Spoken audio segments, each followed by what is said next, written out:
రాష్ట్ర ప్రభుత్వం తీసుకున్నటువంటి నిర్ణయాలు 6 గ్యారెంటీలు కావచ్చు, 420 హామీలు కావచ్చు, మరి ప్రజలకి అందుతున్నాయా లేదో మనందరికీ తెలిసిన విషయమే కాబట్టి, సో గ్యాస్ అన్నారు సబ్సిడీ, అది కొంతమందికి వెళ్తుంది, అది దానికి కూడా కొన్ని లిమిటేషన్స్ పెట్టారు. ఓన్లీ రేషన్ కార్డు, అదేవిధంగా 200 యూనిట్ల కరెంట్ అన్నారు, మహిళలకి 2500 రూపాయలు అన్నారు, విద్యార్థులకు నిరుద్యోగ భృతి అన్నారు, రకరకాల హామీలు పెట్టారు.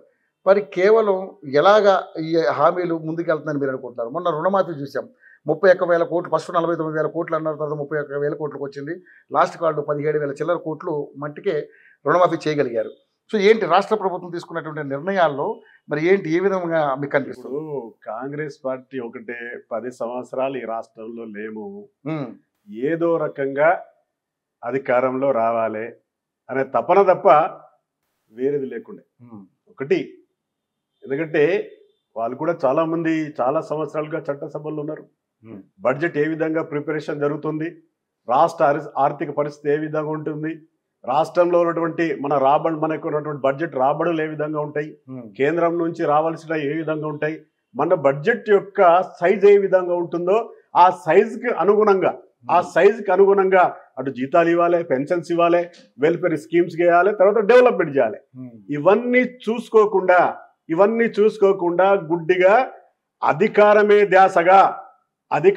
ధ్యాసగా వాళ్ళు తప్పుడు 6 గ్యారెంటీలు 420 420 ఏదైతే వారు వాగ్దానాలు చేశారో, ఎందుకంటే బడ్జెట్ చూడాలి మన యొక్క రాబడులు ఏంటి రాష్ట్రంలో, అదే మాదిరిగా కేంద్రం నుంచి మిగతా సోర్సెస్ ఏంటి, అవి చూసుకున్న తర్వాతనే బడ్జెట్ ప్రిపేర్ చేస్తారు.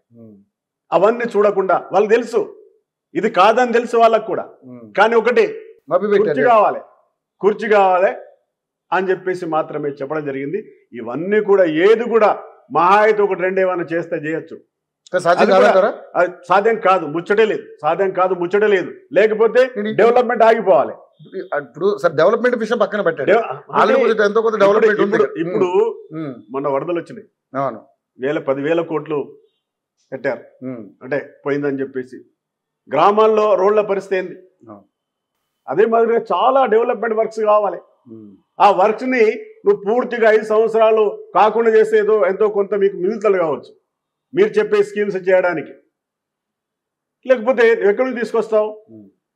మళ్ళీ ఇప్పుడు 5 లక్షల కోట్లు వాళ్ళు బాగా చేసిందని చెప్పేసి నువ్వు కూడా తయారవుతున్నావు కదా, నువ్వు కూడా ఎన్ని లక్షల కోట్లు 7 లక్షలు, ఇప్పుడు 8 లక్షలు, ఈ రోజు పేపర్లో చూసిన 8 లక్షలు అని చెప్తా ఉన్నారు.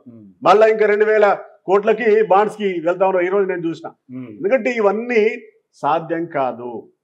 అందుకే వాస్తవాల్ని ప్రజలకు చెప్పాలి, వాస్తవాల్ని ప్రజలకు చెప్పి ఇదిగో నా దగ్గర ఉన్నటువంటి, అంటే రాష్ట్ర బడ్జెట్ చాలా సింపుల్ గా ఒక కుటుంబం యొక్క రాబడి ఎంత, మనం ఖర్చు చేసేది ఎంత, ఒక కుటుంబం ఉన్నటువంటి వ్యవస్థ ఏ విధంగా ఉంటుందో రాష్ట్రం యొక్క వ్యవస్థ అదే ఉంటుంది. లేకపోతే మనం ఎక్కడి నుంచో బాకీలు ఇస్తే వాడు వచ్చేసి బాకీలకే ఇదవుతుంది. ఎందుకంటే కనీసం అవగాహన లేకుండా ఈ బడ్జెట్లో మనం సాధ్యం చేయగలుగుతామా, రాష్ట్ర బడ్జెట్ ఉంటుంది అని లేకుండా హామీలు ఇచ్చారు.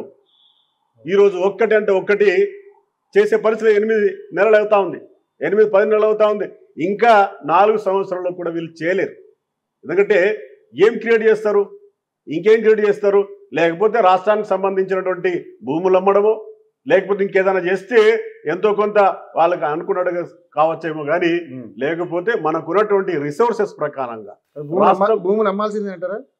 వేరే సోర్స్ ఏముందని? మన రాష్ట్రానికి సంబంధించినటువంటి రిసోర్సెస్ మనకి బడ్జెట్ ఎంత వస్తున్నాయి, కేంద్రం నుంచి ఎంత వస్తుంది చెప్పిన 51 కోట్లు అని చెప్పేసి.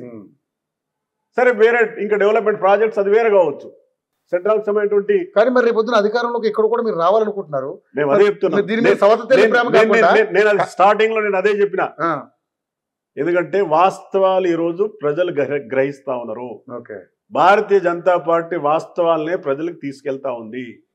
అదే మాదిరిగా, ఎందుకంటే మేము పెద్దగా ఏదో హామీలు హామీలే ఉచితమైనటువంటి హామీలు ఉండవు, ఉచితమైనటువంటి హామీలు ఫ్యూచర్ లో కూడా ఉచితమైనటువంటి హామీలు ఉండవు. వాస్తవాలనే చెప్తాము.